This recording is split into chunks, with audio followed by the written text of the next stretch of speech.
he's got the wind and the rain. In his hands he's got the wind and the rain. In his hands he's got the wind and the rain. In his hands he's got the whole world in his hands. Hey, welcome back to another junior youth group. It's great to be back with you all today.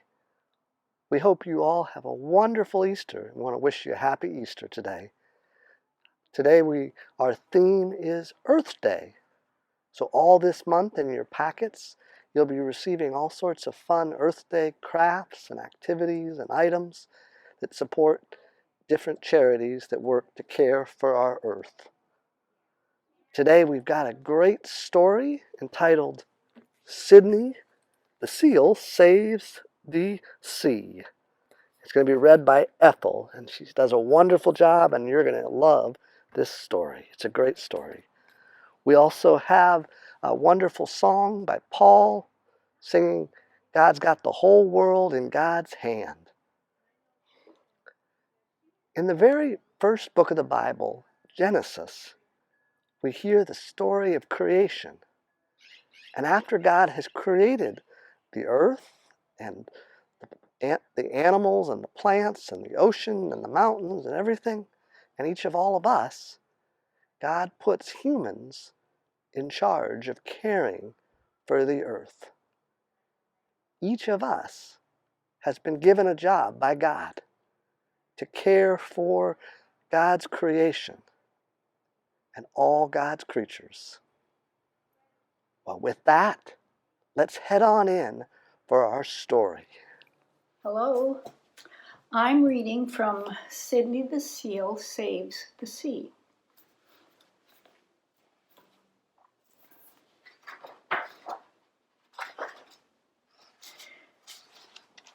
This is Sydney.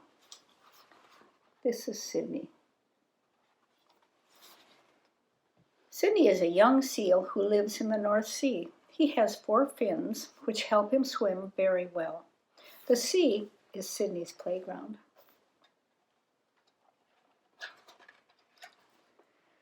Like most seals, Sydney often swims alone, but on land he likes to curl up with other seals.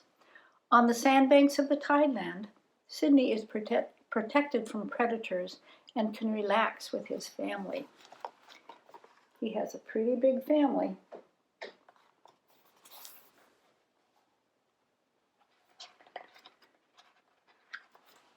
One day, Sydney's peaceful family life was interrupted by a visit from a very different-looking seal. Her snout was a bit longer, her skin was a bit darker. She was like no other seal Sydney knew from the tideland. The strange seal held a tiny red object in her flippers. Then she let it go, and the water carried it closer to Sydney's family. Can you see what she's carrying there? Looks like a can or something.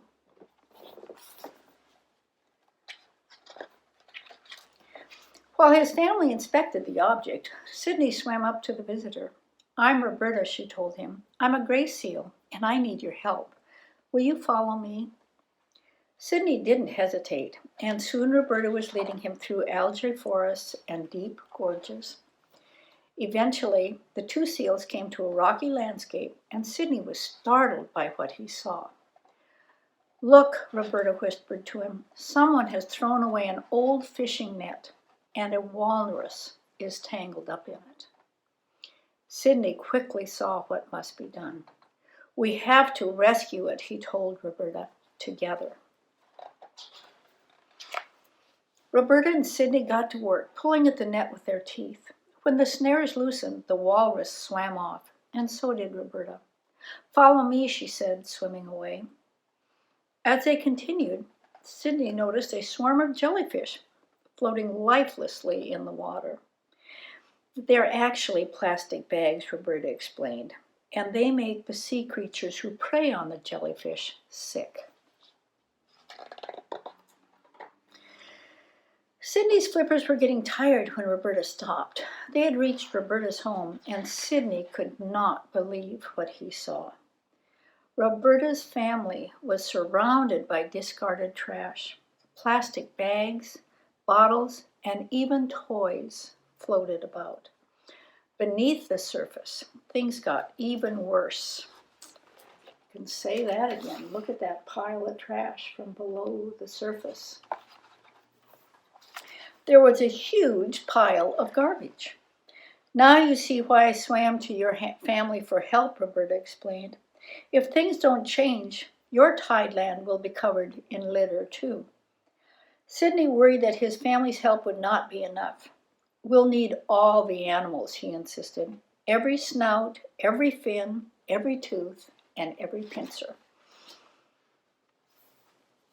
Together, Sidney and Roberta gathered all the nearby creatures. The ocean is not a trash bin, Roberta began. It's our home, continued Sidney. But the humans who make all this garbage don't live with it like we do. We have to bring the trash back to them so they can see what they've done. It wasn't hard for the animals to find the humans, for in spite of their polluting ways, they clearly loved the ocean. They sailed on its waves, they fished on its shores, and they played on its beaches, as well as they swam in the water. Little by little, the animals returned the trash to the land. Plastic bottles, bags, and cans, grumbled one sailor. Disposable things can only make life easier until they pile up as trash. Maybe it's time we stop doing what's easy and start doing what's best. As the animals' mission became more widely known, people began pitching in. They help clean up waste now too. If you can see the people and the boats that are helping out. People of all ages and backgrounds work together to help free the sea and its beaches from waste. Eventually, their part of the ocean was clean again, but Sidney worried that it wouldn't last. If humans truly love the sea, he told Roberta, they'll have to stop making so many disposable things. As Roberta glided through the clear, clean water again, she playfully splashed Sidney. I'm not giving up on these humans, she said. Not yet. Well, we want to thank Ethel for a beautiful story. Thank you, Ethel. You did a great job. In our story today, we heard about Sidney and Roberta and how they rallied the other creatures and the humans to clean up the ocean. May we rally each other to take care of this earth and all its creatures. You may have heard the phrase reduce, recycle, and reuse. What's that mean, you wonder? When we say reduce, that means reducing, cutting down the amount of waste we create. Maybe we can cut down on the amount of garbage we produce, cut down on the amount of food we waste, save some water, not use as much water or as much electricity, maybe walk a little. Now, when we talk about recycle, did you know a lot of things that get thrown away can be recycled? Things like paper, cardboard, plastic bottles, glass, aluminum cans, plastic bags. All those things which too often get thrown away can be recycled.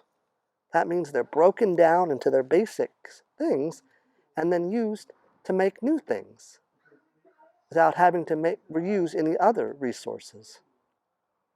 And the last one is reuse. Maybe there's things that we can reuse instead of just throwing away. Reuse that plastic container or reuse that cup or, So let's find ways that we can reduce, recycle, and reuse.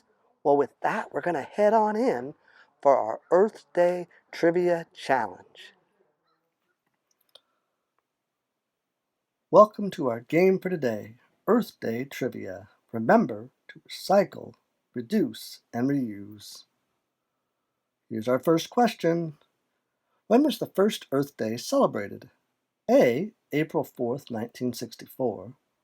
B. May 3rd, 1937. or C, March 21st, 1970? The correct answer is C, March 21st, 1970. Earth Day is celebrated every April 22nd of each year. Here's our next question. What other holiday connected to Earth Day is this month? A, Memorial Day, B, Arbor Day, or C, National Parks Day? Correct answer is B, Arbor Day. Arbor Day is celebrated the last Friday of the month of April. This month, it falls on April 30th. Here's our next question. One tree can absorb 48 pounds of carbon dioxide a year and produces enough oxygen to support how many human beings? A, 2, B, 1, C, 4. Correct answer is A, 2. One tree produces enough oxygen for 2 people. Trees are pretty important. Here's our next question. Rank the following items in terms of how long it takes for them to biodegrade. That means break down after being thrown away. Our items are plastic bottles, glass, aluminum cans, diapers, bottle holders, styrofoam, tires, plastic straws, cardboard, and plastic bags. Pause it for a second while you figure out your order. When you're ready, hit play. The correct answer, the order goes first cardboard, which takes about 2 months to break down, followed by plastic bags, which take about 10 years, though some of the heavy-duty plastic bags we use for garbage bags and some of the heavier bags you get in the stores sometimes can take almost 1,000 years. Followed by aluminum cans, which take 80 to 100 years, followed by plastic straws, which take about 200 years, followed by plastic bottles, which take about 450 years, followed by plastic bottle holders, which take about 500 years, followed by disposable diapers, which take over 500 years, followed by tires, which take close to 2,000 years, followed by glass, which takes over 1,000,000 years, followed by styrofoam, which never breaks down. Did you know that the U.S. produces over 3 million tons of styrofoam every year? The amount of styrofoam waste that the United States has created would circle the Earth 436 times. Many of these items, it's important that we know can be recycled, like plastic bottles, glass, aluminum cans, tires, cardboard, and plastic bags can all be recycled.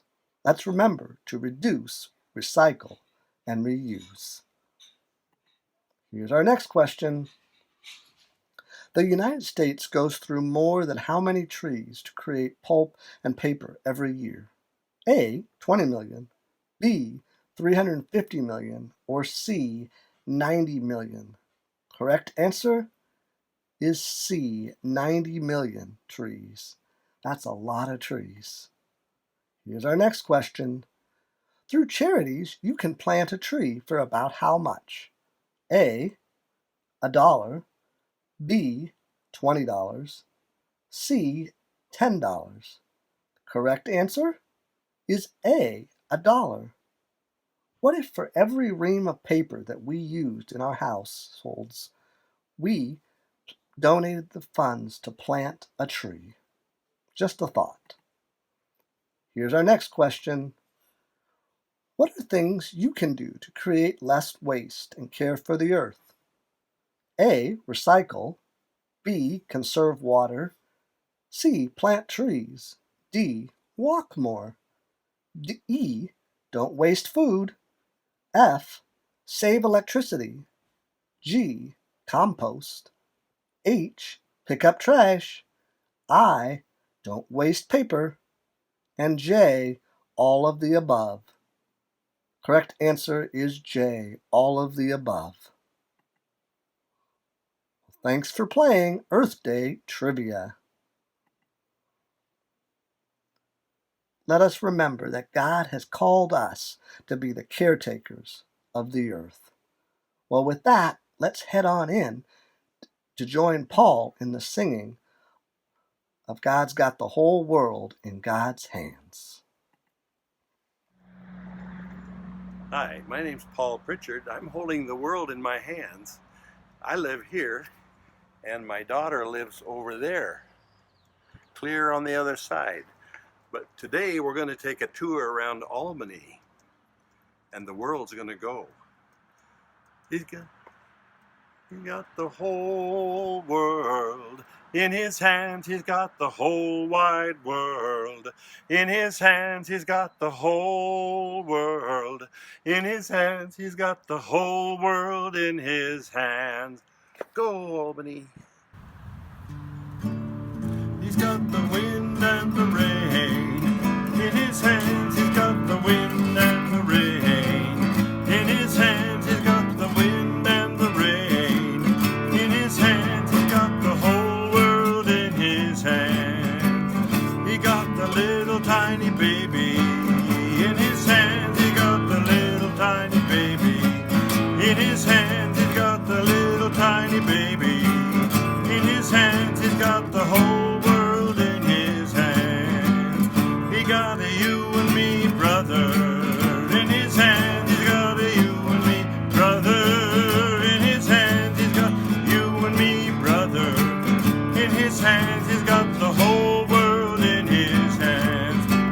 He's got a you and me sister in his hands. He's got a you and me sister in his hands. He's got a you and me sister in his hands. He's got the whole world in his hands. He's got everybody in his hands. He's got everybody in his hands. He's got everybody in his hands. He's got the whole world in his hands. Well, thanks, Paul, for the wonderful song, and Graham for all your cinematography taking that video. God indeed has the whole world and each of us in God's hands. But God has also entrusted each one of us, all of us.